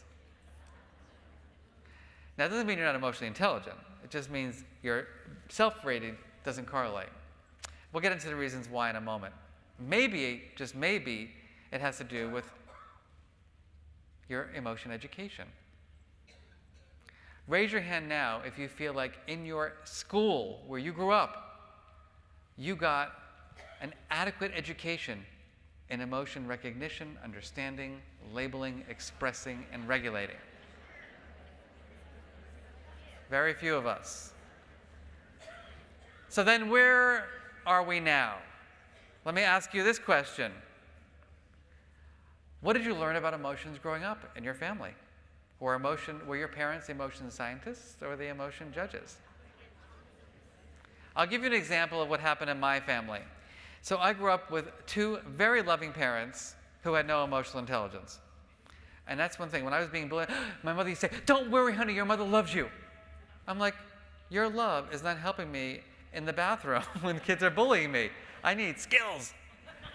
My father would say, "Son, I want you to toughen up." He was a tough guy from the Bronx, New York. As you look at me on this stage today, do I look like a tough guy? I am not a tough guy. I got a 5th degree black belt. I'm still not a tough guy. So what was your emotion education like? Take a moment. What did you learn about feelings? What were the rules? What kind of voice did you have at home about sharing your feelings, talking about your feelings? When you witnessed your parents dealing with their emotions, did they model helpful emotion management strategies or unhelpful strategies? Now raise your hand if you're considering therapy after my session. So the first skill, recognition of emotion. Paying attention to those cues in oneself and others. Everything about emotional intelligence is about self-awareness and other awareness. How am I feeling? How are you feeling? Facial expression, body language, vocal tone. The scientist is trying to make meaning out of the cues. The judge attributes. The scientist tries to make meaning out of the cues. The judge attributes emotion. They tell people how they feel. Why are you so angry? Why are you so sad? You don't really know until you ask the question, right? The second is understanding emotion, knowing the causes and consequences. What makes me angry versus sad versus frustrated versus overwhelmed versus down versus disappointed versus elated versus pride? Here's your quiz for the day. As a matter of fact, I'm going to do a little, I just wrote a book that's coming out, and the person who gets this right will get a free copy of my book. Here's your big question, and you can't cheat. Not that I'd know, but I trust ethical leadership as part of this organization. What is the psychological difference between jealousy and envy?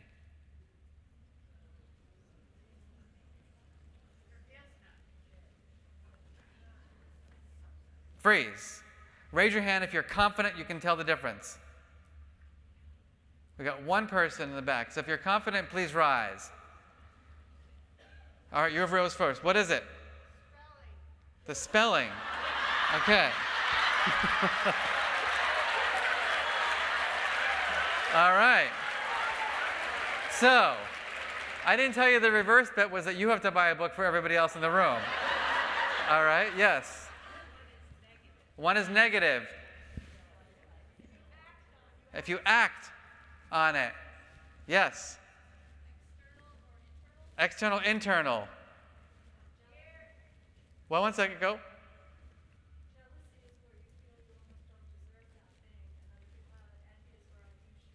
Jealousy is you don't deserve it. Envy is you should have it. All right, next. No difference. Last one. All right. So, let's say I'm walking down the street. Would you be my partner for a moment? Just because you're right there. We're walking down the street. We're having a great time. We met last night, just so you know. And let's, Upstairs. that's all right. He'll be fine. And let's say we're walking down the street and there's someone else, like a gorgeous man, that looks at, what's your name? June. Like, and then June sees him and her face lights up like it's never done before. Can you do that for me? Okay, freeze. And I'm her husband and I notice that shift. How do I feel? I'm jealous. I'm not envious. I'm jealous. I'm jealous because I have this fear of potentially losing my poor June to someone who she might see as more attractive or better than I am. Thank you, June. So jealousy is a relationship-driven emotion. Jealousy is a relationship-driven emotion. When there are students in your classroom and one of them feels like you give more attention to another, that kid is sitting there jealous. They're feeling like their relationship is not as good as the other kids with you. Envy is strictly desiring what someone else has. Someone's objects, someone's possessions.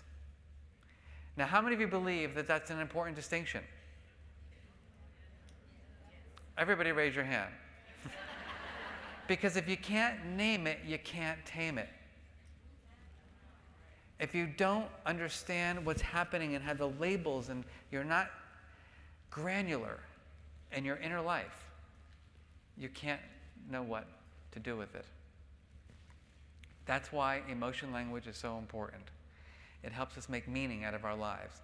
It helps us have what I call the fundamental right of self-awareness.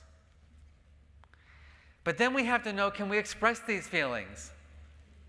Am I in an environment, am I in a home, in a school, in a workplace where it's safe for me to be who I am? Can I be authentic? Can I be real? Can I tell you how I'm feeling? Can I tell you that I don't feel respected? Can I tell you that I don't feel valued? Can I share with you the positive emotions? I have two brothers, both of whom have done quite well in life. They're both doctors. They say they're the real doctors. We were 7 and 11 years apart. And so we didn't really grow up. After I was like 10, they were out of the house. And anyhow, we're friends now as adults. And they don't really know what I do. They're convinced. Mark makes money sitting in coffee shops thinking. And they're kind of right. And anyhow, I invited my two brothers to come hear me speak in a room like this in New York City. The first few minutes of my presentation, I was watching my two older brothers like, that's my brother, wow. And then I started talking about my mom had some drinking issues, and my dad didn't know how to deal with his feelings, and I was bullied, and I had all these issues in school, and failing student. And my brothers could not believe what was coming out of my mouth, because they went like from to, right? And so they were like, and at the end of my presentation, I said, guys, what did you think? And my one brother said to me, don't walk out with us.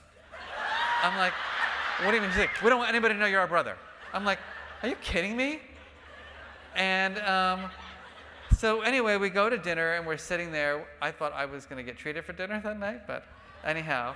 And my one brother looks at me and goes, what are you doing in these presentations? Like, don't you realize that it's inappropriate to share so much? Like, you should not be sharing this. People are going to think you're weak. And I said, Dave, in my department, we call that projection. I'm doing okay, bro. I'm doing okay. Career's going well, relationships are going well, I'm doing all right. But it shows you that every one of us has a rule. I feel like if I can't be my true self where I'm at in my professional life, there's no purpose anymore, right? If people can't see that I've suffered with many of the things that you've heard some of our friends here have suffered with. I too had an eating disorder in middle school. I too had serious mental health problems. And I too am a tenured professor at Yale University. So you can break through these cycles of trauma, and you can break through these horrible life moments if there are people around you who give you that permission to feel. If there are people around you who don't judge you.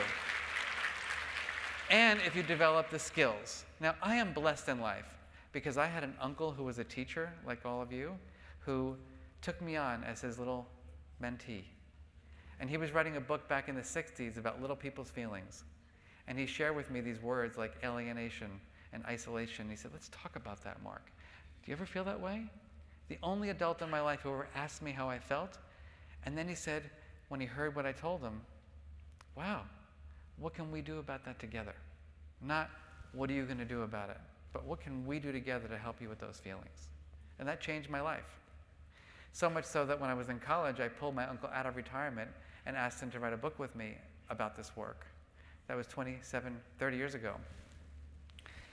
And it turned it into a career for me. But yet I run around the world and I try to get people to talk about their feelings, and I get so much resistance. There's so much fear about being true and authentic. But yet what happens when we don't have the strategies is that we suppress those feelings. And we repress those feelings. And then we eat those feelings. And then we blame other people for those feelings. And we do all these strategies that are mostly unhelpful in life, none of which you have to go to graduate school to learn. We observe them every day of our lives, being mean and cruel, blaming, repressing. The list goes on. As a matter of fact, recently I was in a school and 2 teachers told me, I removed my feelings before entering my school. I said, I don't know if that's possible. I don't know what you do. Like that area of your brain, you just like, whoop. One teacher said to me, I put my feelings in a box. Wait, that's not the right mindset. The right mindset is that I can learn strategies to help me manage the full range of emotions, to have better relationships, to have greater well-being, to help my dreams come true. There are what I like to call the big 7. The first is you gotta breathe. We're like, all the time. We're so congested and constricted. Just breathe. And a lot of people think of this as a religion. I don't know about you, but I was born breathing. And I don't know about you, but I will breathe until my last millisecond of life. It's not religious. Just breathe. Just don't do this. That's not good breathing. Just take a moment. Take a breath. It's actually biologically impossible to problem solve when you're breathing fast, because it activates the nervous system that causes fight and flight response. So if you try to talk someone into strategizing when they're, you can't do it, so don't try. You got to bring your energy down. That energy axis has got to be neutral to low in order to really engage in healthy strategizing. How many of you need more sleep? Anyone? How many of you think you could eat a little bit more healthy? How many of you feel like you can move a little bit more and get a little bit more exercise in your life? Yeah. So interestingly enough, these are not strategies in and of themselves, but they affect our ability to regulate. When I don't get enough sleep, I'm more irritable. Anyone relate to that? It's because you have not replenished your resources. When I eat junk food, I don't feel good. When I don't get in my movement for the day, my body doesn't feel as good. As a matter of fact, we've done research which shows that when you randomly assign people to be in an exercise condition versus a non-exercise condition, and then you activate them, what happens is what? The people in the exercise condition are kinder and more compassionate. You release the endorphins. So much work. Building and maintaining positive relationships. Here's what the research shows. 50% of children in U.S. schools, 50% of children, I'm sorry, I should say this again. 50% of teachers in U.S. schools say they have a positive individual relationship with their students. That's only half. Only in the same study, the students in those classrooms were interviewed, only 34% agree. So let's put this in better language. 2/3 of American children, or children in American schools, or U.S. schools, don't believe there's an adult in their school who has a positive relationship with them. That doesn't require an expensive intervention. Think about it.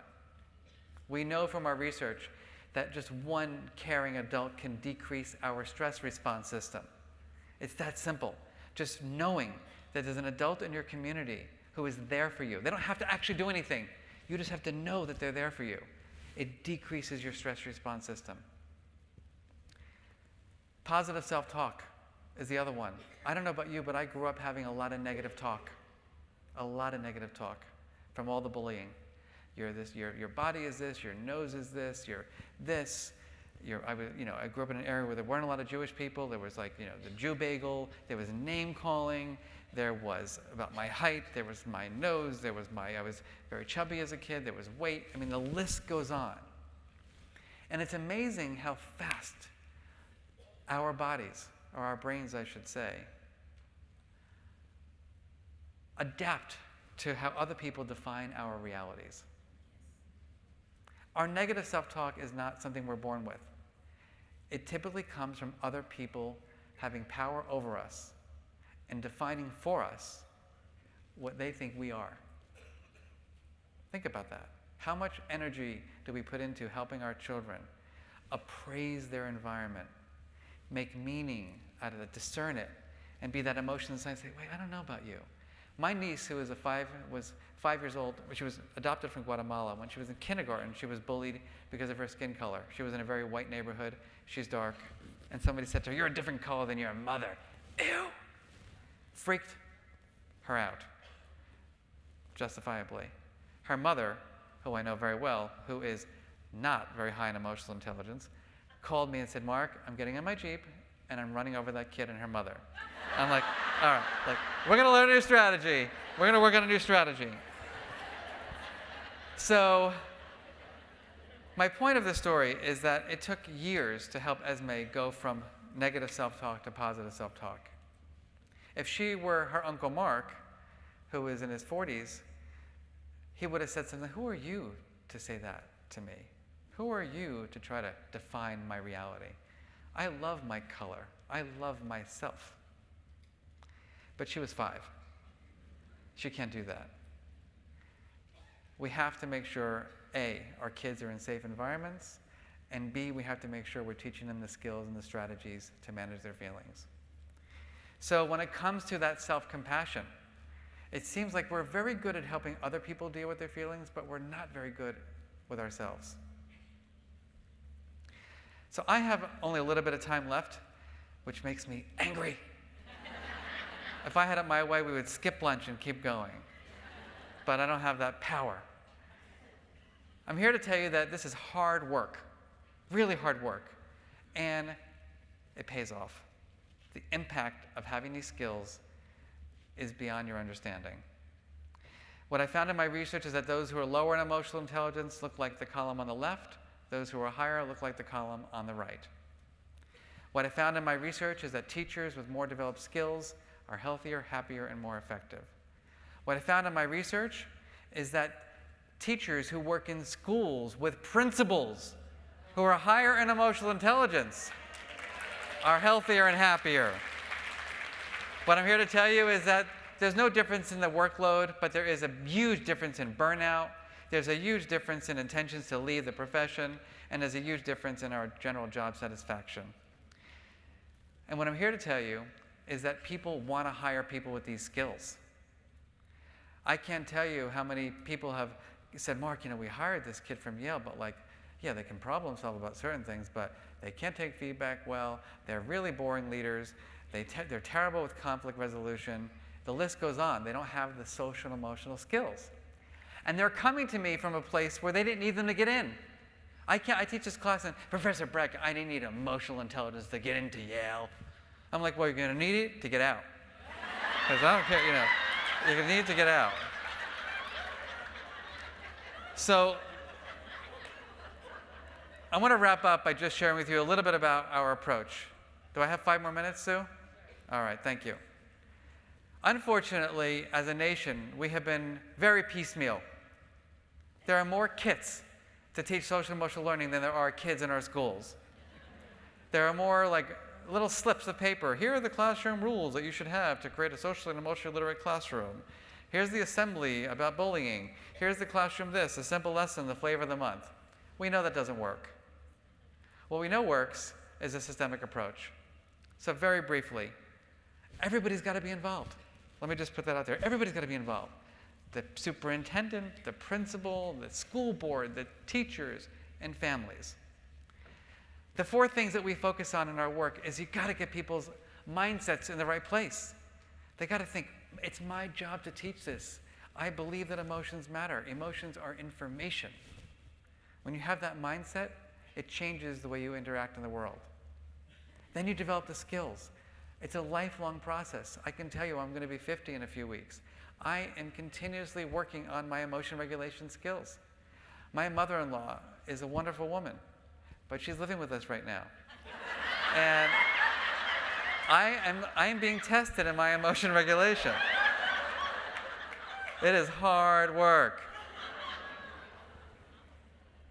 We've got to focus on the culture climate of our schools. It's not just about the skills, because when I was a kid, although my parents didn't know exactly what to do, they did know, get Mark to see a psychologist or a counselor. However, I got dropped back into the toxic environment. So all the therapy was going fine, but then it just 2 steps backward, because no one else was developing the skills. We can't do this in isolation. It's a community model. And then it has to be enforced in terms of school policies and practices. If your classroom management procedures or your bullying suspension policies are not aligned with the principles of an emotion scientist, everything falls apart. And what we know from research is that great things happen when you do this work with fidelity. In our approach, we have some tools, and I'm going to breeze through them. The first one says, there's too many rules, not enough feelings. Let's drop all the rules. Why not just ask our teachers, how do you want to feel working here? And can we work together to create that environment where we all feel fulfilled and safe and pleasant and appreciated? And then do the same thing for kids. I was in a school in Seattle recently. Every school in Seattle has adopted our approach. And I went into this 4th grade classroom, and this little boy said to me, I looked at their poster of their feeling words for their charter, and I saw the word selfless. It's like, wow, that's a big word. So I went up to this little 4th grader. I said, selfless? Like, how did you come up with that word to describe how you all want to feel this year? And he said, sir, we decided as a class that people are becoming too narcissistic. Hey, you know what? I'm following you, buddy. You're my new teacher. So words like spirited and united and respected and determined guide the environment as opposed to rules. Nobody wants to do the rules. Then you got to build that vocabulary. You got to learn the words. You got to build the vocabulary. Look at how difficult it was for all of you to define envy versus jealousy. So we built an actual approach to teaching these words from preschool all the way up. 12 words per year, where students learn to tell their stories, where teachers learn to think about how it integrates into their existing curriculum, where students go home and teach their family members the words, where they learn rich emotion management strategies. We learn how emotions guide our thinking. The different emotions are useful for different purposes. And then we learn how to be creative with this work and build it out and make beautiful artifacts that surround our environment, including even an app that you can download to really build your own awareness and track your emotions over time. Take a moment and read this quote, please.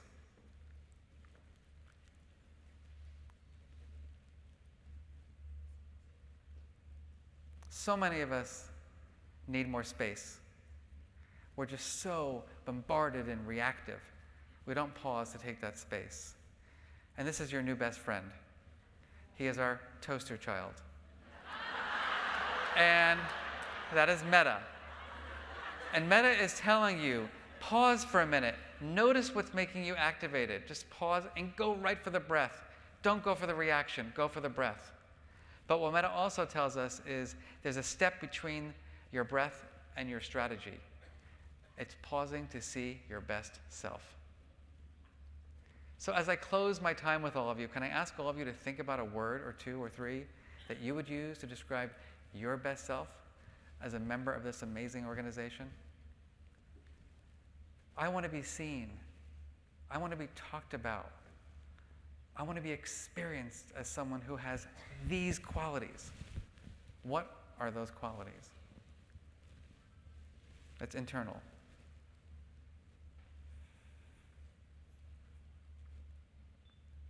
And what I'm here to tell you is that if you do pause to do that, your strategies will be more effective. You will use healthier strategies to regulate just through that process. Children throughout the world are reaching for their best selves. They're contextualized. Mark the teacher, Mark the sports person, Mark the husband, Mark the son. They're different in all of our roles. There are other tools we call for problem solving. We call it the blueprint, which is a more complex problem solving tool to help people build perspective taking skills and empathy. At the high school level, we're getting students to talk more about their goals in life. Like, what do I want out of my life as a high school student? Who am I actually? Like, what are my personality traits, and where are my strength areas, and what are my challenging areas, and what are the skills that I need to develop? Of course, this work is hard. In our training, we've trained 500 schools this year. We've learned you've got to be in that readiness phase first. You've got to think about this before you start doing it. You've got to work with the adults first. Don't go to the classroom first. Go to the adults first. They've got to be the role models. They've got to have the skills. They've got to have the language first. Then go to classroom and families. And then you can do whatever you want. And I'll wrap up by saying just a few last things. Oops. 1, there is great research to do this, meaning that we have now studied this extensively throughout the United States and in other cultures, and have found that students benefit greatly from this work, teachers benefit greatly, and our classroom and school communities benefit greatly. Now, I only have one book with me today because it actually doesn't come out for a few weeks, and this one says, "Dear Sue, I'm so delighted to present at your conference. I hereby give you the permission to feel." So, thank you for helping me spread the word. Thank you. Thank you. But I spoke with my publisher before I came, and I said, can we make a deal for these people?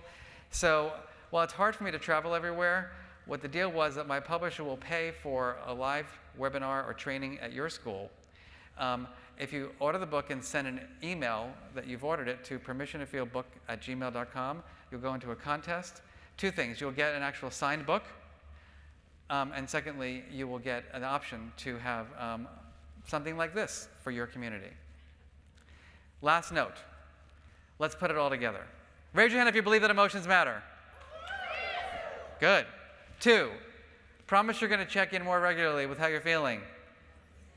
All right. Try to be an emotion scientist, not an emotion judge. Recognize that emotional intelligence is not soft skills. I hate that term. These are the hardest skills to learn. They're harder than the hard skills. 4th, or 5th, there are creative ways to do this work. We have one approach. Here's the good news for all of you in the room. It's never too early. It's never too late. I'm going to repeat that. It's never too early. It's never too late. The areas of your brain responsible for building emotion language, the areas of your brain responsible for learning new strategies are available to you right now and into your last days.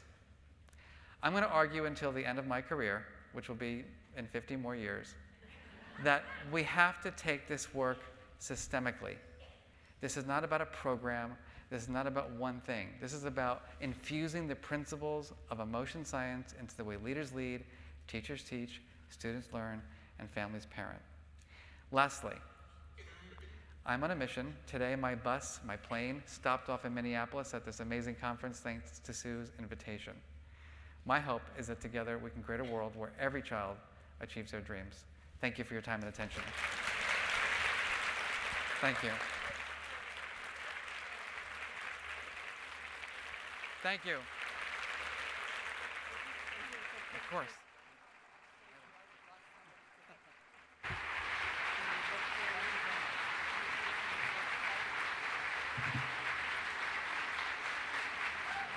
Thank you so much, Mark, for sharing your story, taking us on this journey, and giving us more insight, both personally and professionally, on emotional intelligence. One more round of applause.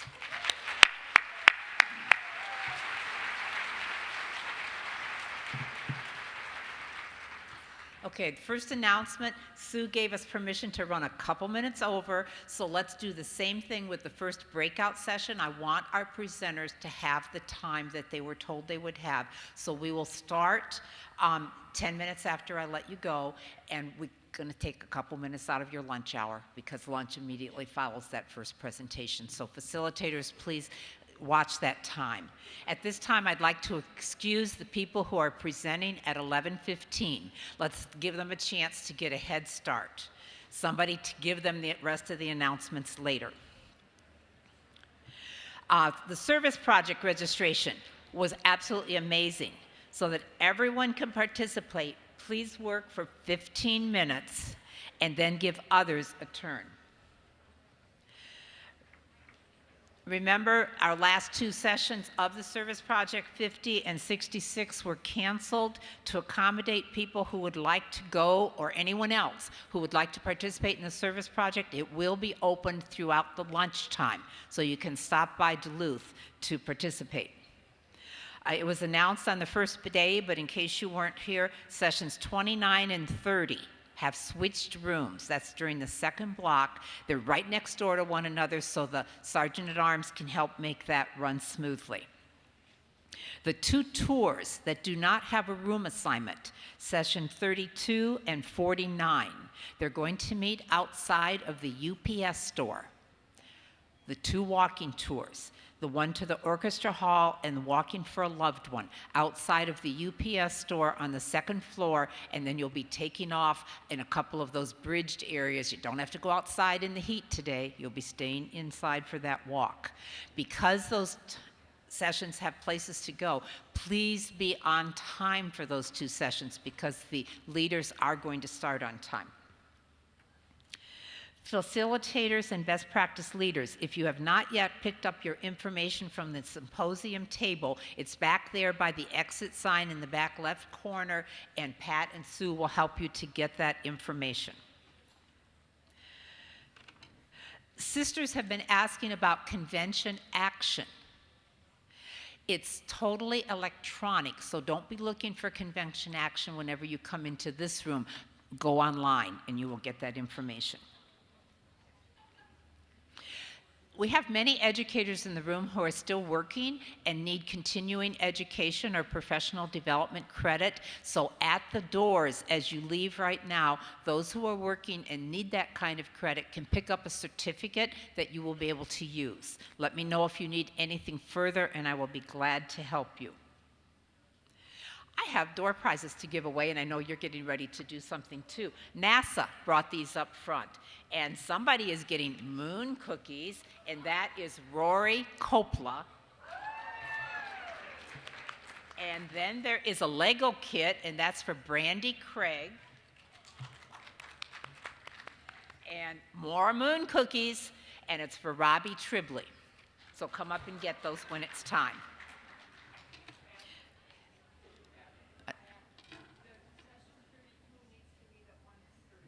Session 32 needs to meet promptly at 1:30 with Estelle. Okay, now we have some lost and found announcements. I have a, hang on a second, I lost it. I have an announcement from our Nebraska Epsilon chapter. It's not a lost and found. We have a lot of sisters are asking about these badge holders. They're sold out, so if you want to purchase additional holders, they are going to be sitting on the altruistic table just outside here during our altruistic sale time. You can come and give your information, and they can get your orders and ship it to your chapters. Thank you, everybody, for an absolutely outstanding educational symposium. I hope that you enjoy the sessions that you have signed up for. Thank you.